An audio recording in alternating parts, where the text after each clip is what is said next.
Mental health stigma video 2. So I've worked with a lot of high performing professionals, doctors, lawyers, CEOs, and they're not coming to therapy because they're failing. If anything, it's the opposite. On paper, life looks good. They're successful. They have tons of money. They have status. They have beautiful families and kids. They're doing what they're supposed to do. But internally, something just feels off. Like there is this sense of emptiness, frustration, restlessness, discontent. Like they're moving, but they're not necessarily moving toward what actually matters to them. And I think part of the hesitation with seeking counseling is the language we use. When people hear terms like therapy, psychologist, diagnosis, or mental disorder, it can sound really clinical and serious, like something really bad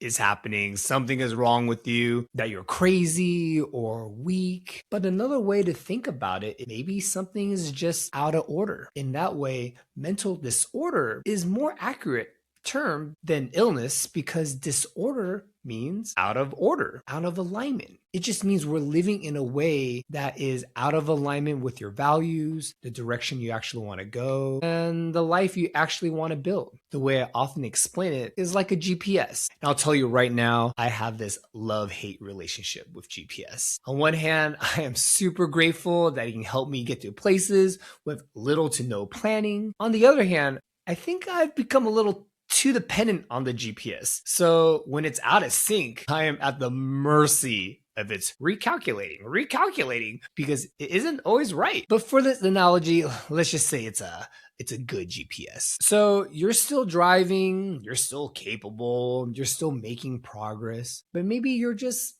slightly off course. You missed an exit. There is a car crash. So the original route is blocked off. And the longer you go without adjusting, like those one-way streets and you can't seem to get out of the city, you just keep going, the easier it is to drift further and further away from where you actually intended to go. And GPS is helping you out, trying to reroute you. But if you keep ignoring it, you can fool yourself into thinking that at least I'm still doing things. Look, on paper, I'm like an outstanding citizen. None of these issues are really urgent. Maybe it's not that big of a deal. It's just in my head. Or you just let the busyness and distractions of life take you even further away from the life you actually want to live. Or you just pull over to a safe part of the road, pause to figure out what's next. Maybe even admit, I am probably lost and I just want to get back on track. That opportunity is what counseling is. It's sitting down with someone who can help you slow things down. Look at where you are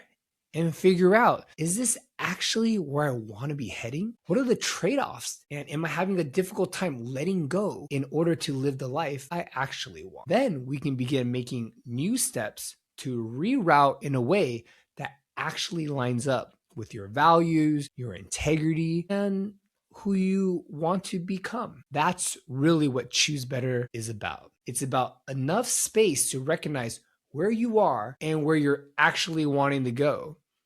It's not just about feeling better, although living your desired life will most likely feel better. It's about choosing better. So your life starts to align with who you are and who you want to be.